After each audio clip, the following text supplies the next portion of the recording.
आज मी घरी बनवलेल्या खव्यापासून मऊ लुसलुशीत अगदी तोंडात विरघळतील असे गुलाबजाम बनवणार आहे. चला तर मग आपण रेसिपीला सुरुवात करूया. इथे मी गुलाबजामचा पाक बनवते आहे. त्यासाठी मी 2 वाट्या साखर ऍड करणार आहे पातेल्यात. तर आपण जेवढी साखर घेतली आहे तेवढेच पाणी यात ऍड करणार आहोत.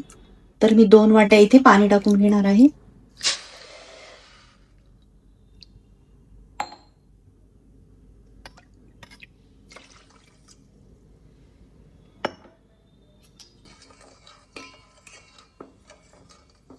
गॅसची फ्लेम स्लो ठेवून आपल्याला हा पाक बनवून घ्यायचा आहे.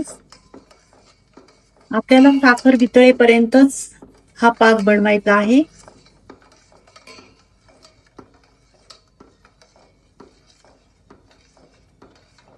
आपण गुलाबजाम करताना पाक थोडा जास्तच बनवायचा, कारण मग त्यात गुलाबजाम छान मुरतात आणि ते मुरल्यामुळे छान टेस्टी लागतात.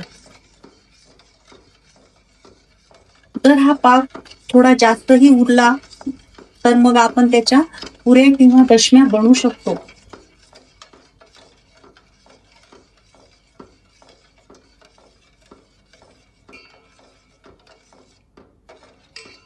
आपल्याला हा पाक कुठलाही 1 तारी किंवा 2 तारी बनवायचा नाहीये. फक्त आपल्याला ही साखर वितळून घ्यायची आहे.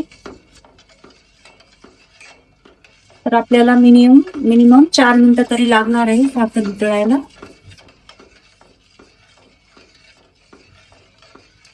इथे तुम्ही पाहू शकता आपली साखर वितळलेली आहे.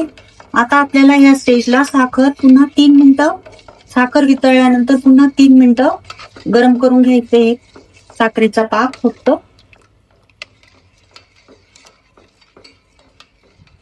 या पाकात अर्धा चमचा इलायची पावडर टाकते मी. तुम्ही केशर वगैरे टाकू शकता.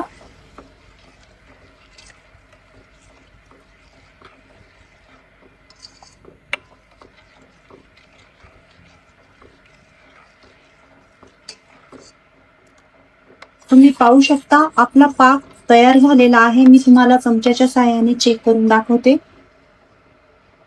तर तुम्ही बघू शकता आपल्याला इतपतच बनवायचा आहे हा पाक. याच्या पुढे तुम्ही जास्त उकळवला तर तो मग कडक होतो पाक आणि मग गुलाबजाम छान मुरत नाही आणि टेस्ट पण चांगली लागत नाही त्याची. आपला पाक तयार झालेला आहे. आता आपण गॅसची फ्लेम बंद करून हा झाकून ठेवूया.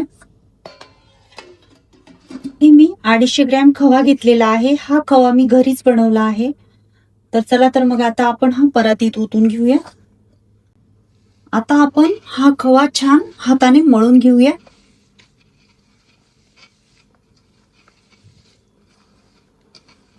तुम्ही पाहू शकता हा खवा मी घरी बनवला आहे. तर याचा कलर सुद्धा किती छान आलेला आहे.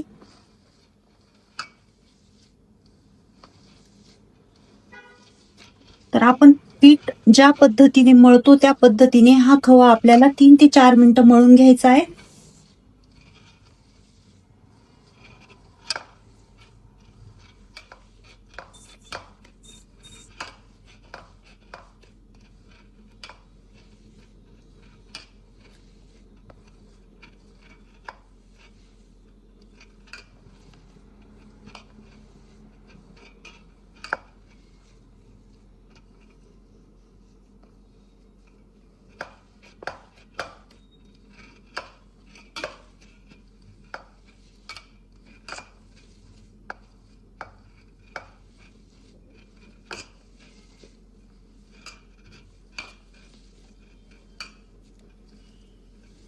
त्यानंतर आता या खव्यात आता आपल्याला जितका मैदा बसेल तितका आपण यात टाकणार आहोत. तर बघूया आपण या खव्यामध्ये किती मैदा बसतोय. तर आपण सुरुवातीला थोडा थोडा मैदा ऍड करूया.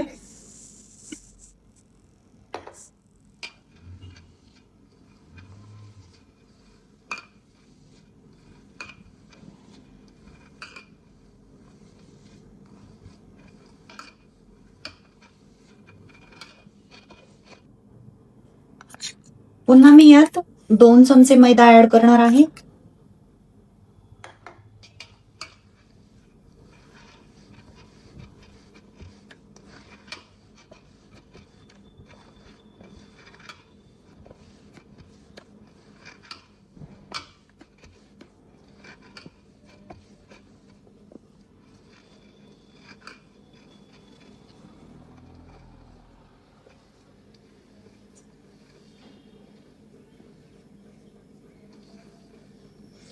मी या खव्यात 3 चमचे मैदा ऍड केलेला आहे. आता यामध्ये मी बेकिंग पावडर टाकते अर्धा चमचा. आता मी यात बेकिंग पावडर ऍड करून घेणार आहे.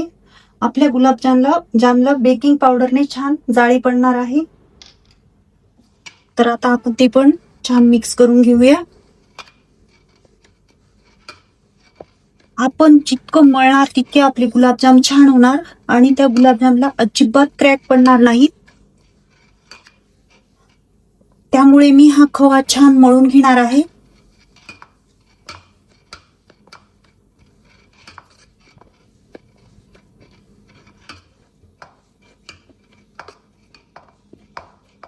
बेकिंग पावडर टाकल्यानंतर मी 7 ते 8 मिनिटं पुन्हा हे मळून घेतलं आहे छान. तर आपल्याला हे जितकं मळता येईल तितकं मळायचं आहे.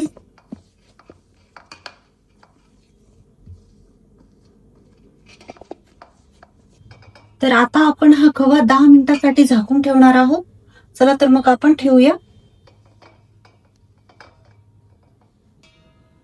इथे तुम्ही पाहू शकता 10 मिनिटांनंतर आपला खवा छान मुरला आहे. तर चला तर मग आता आपण गुलाबजाम करून घेऊया. इथे मी 1 चमचा घेतला आहे. आता या चमच्यात मी खवा टाकून घेणार आहे, म्हणजे गुलाबजाम आपले एकसारखे होतील.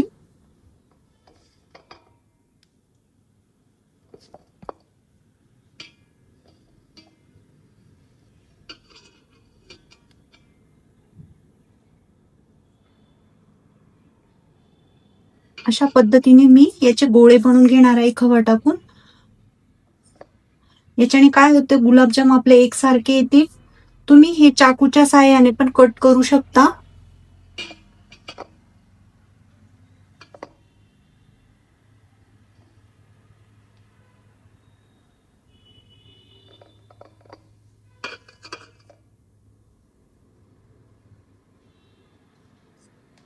मला थोडे तूप लावून घेते मी.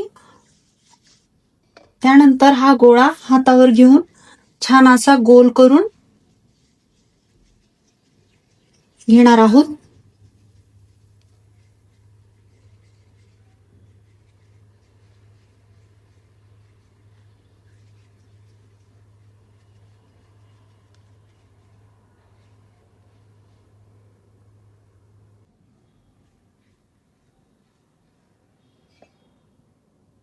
अशा पद्धतीने मी सर्व गुलाबजाम बनवून घेतले आहे, तुम्ही पाहू शकता. तर इथे माझे 40 गुलाबजाम झाले आहेत. मीडियम आकाराचे मी हे गुलाबजाम बनवले आहे. तुम्हाला पाहिजे तसं तुम्ही घेऊ शकता. इथे मी कढईत तेल गरम करायला ठेवले होते. तर ते तेल पण आपल्याला जास्त कडक नाही करायचं आहे, थोडं मीडियम ठेवायचं आहे. मध्यम स्वरूपाचं तेल आपल्याला तापवायचे आहे. गॅसची फ्लेम स्लो करून आपल्याला गुलाबजाम तळून घ्यायचे.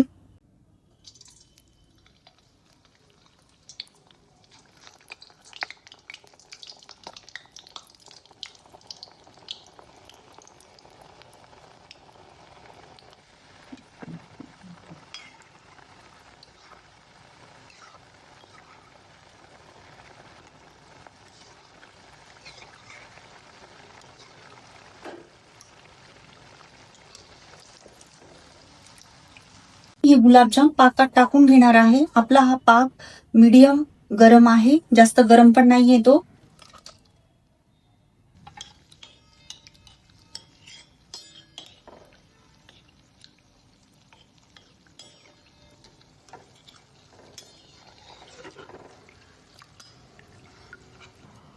अशा पद्धतीने मी सर्व गुलाबजाम तळून घेत.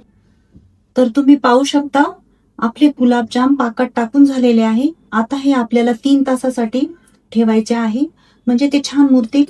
चला तर मग आपण झाकून ठेवूया.